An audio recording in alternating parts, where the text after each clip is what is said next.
Hello guys, MikuChibi here. Welcome back to our Sword Art Online Interfactor. Now in this video, I will talk about the new boss.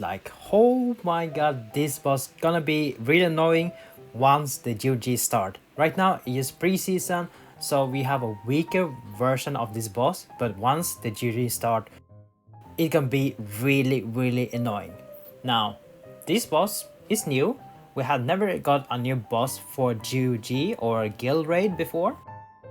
Before we just had Wanderer, Medusa, Demon and Terrorgaze.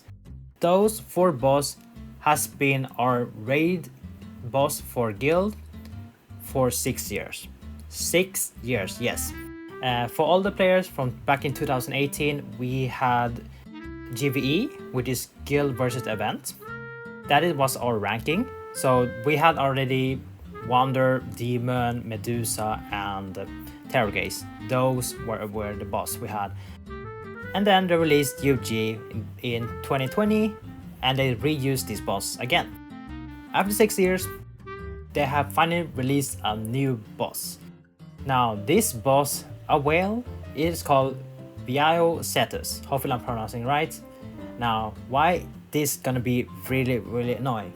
Well, it is because it has its mechanic and also its ability to apply a lot of debuff, which is gonna be really annoying. What do we know about this boss? We know it is weak to slash and wind. So be ready with your slash wind set, sword set and dagger set. If you have a DPS sword set or a DPS dagger set, that's good.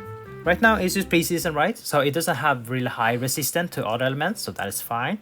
But once the year start, you're gonna have high critical resistance, high element resistant, also have chaos recollection. Currently pre-season doesn't have that, but you're also gonna have a chaos recollection and other stuff. This boss gonna be really annoying because most of its ability, it will apply a lot of debuff. Now this boss can apply sleep, bloodshed and debility. You'll be fine with debility. That just reduces your max HP, so that's fine. You don't need to care about that. But the one that's gonna be really annoying, that's gonna be the sleep and bloodshed. Those things gonna be really annoying.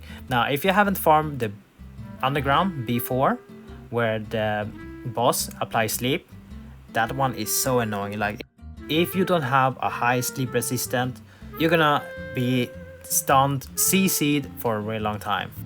Bloodshed will deal damage per tick, so it's gonna be really annoying, and it's gonna apply a lot of stacks of bloodshed during GoG, so that can be also annoying. So you really want to have a high sleep resistance and also have a high bleed resistance. Bleed, bloodshed is the same, so you can use a passive that have high bleed resistance. It will not only apply those debuff, it can also apply defense debuff, so it will decrease your defense. So for sword DPS, that can be annoying if you get the debuff. That means you will deal less damage. It will also apply item seal during GoG. Right now it doesn't apply item seal, but once GoG start, I'm pretty sure it's gonna also apply item seal, which is gonna be really annoying.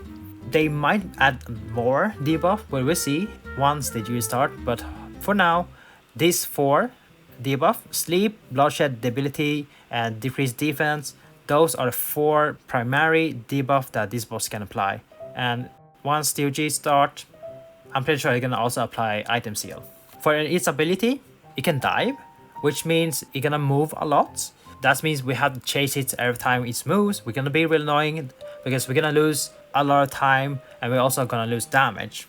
So that's gonna be real annoying. It can also dash, which can be also annoying. It has a AoE, a big AoE attack that applies all debuffs. You either want to dodge it or you have evasion, that's good. And then it has a focus target, which it can also spam. If you're really unlucky where you spam focus targets, let me tell you, please practice on the focus target because it is really annoying. It has low duration, so the window to see the blue mark is really fast. So make sure you practice and have fast reaction. If you don't react in time on the dodge, you will get the sleep and you're gonna stay sleeping for a while. So please practice on that. So it can dive, it has a big AoE, it can have focus attack, it can dash. Now Fifth mechanic, E can spawn monster. Yes. Now this mechanic is not new, we have been using before. I think it's back in season 10 or something like that when we fought Medusa.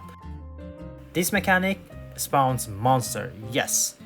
Back in the days, Medusa did as well. She spawned her minions, which could also apply bleed or reduce your defense, something like that. I don't really remember, it was really annoying. Now this one gonna have almost the same, but instead we're gonna have fish and crab. Currently, I don't know if the mobs gonna also apply debuff, but I'm pretty sure they're gonna do that.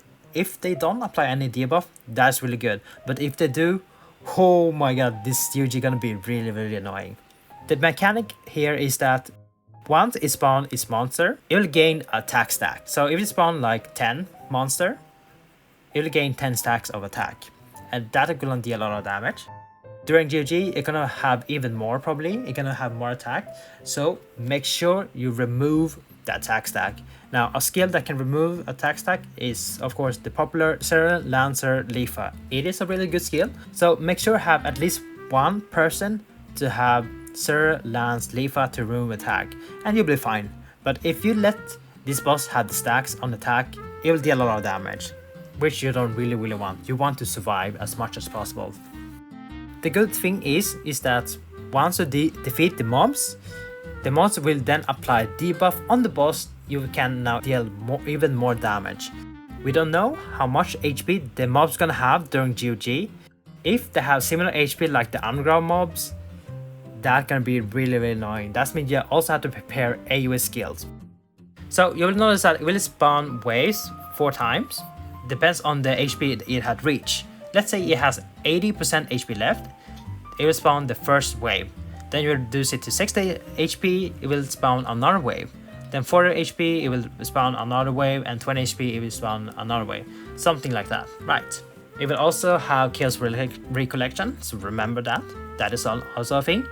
And also it has a break mechanic as well. Now this is only once, so that's good. And the break is slash and win. So if you do have a high break skill that is slash and win, make sure to have that as well, because you really need to break this boss.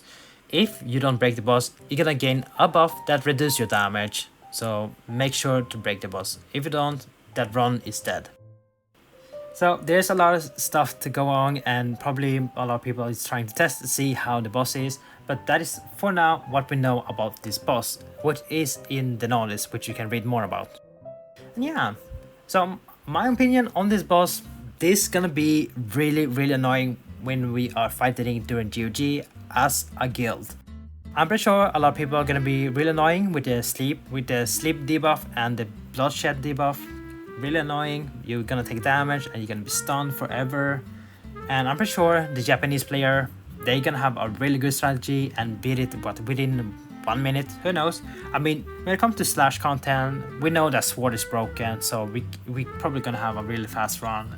I'm really excited to see how the GoG gonna be once this boss is live. Right now it is pre-season, so we can't really test the boss full potential, but once the GoG start, then we're gonna see how annoying this boss is. So yeah, that's me. Hope you guys enjoyed this video, and see you guys next time. Take care now, and bye bye.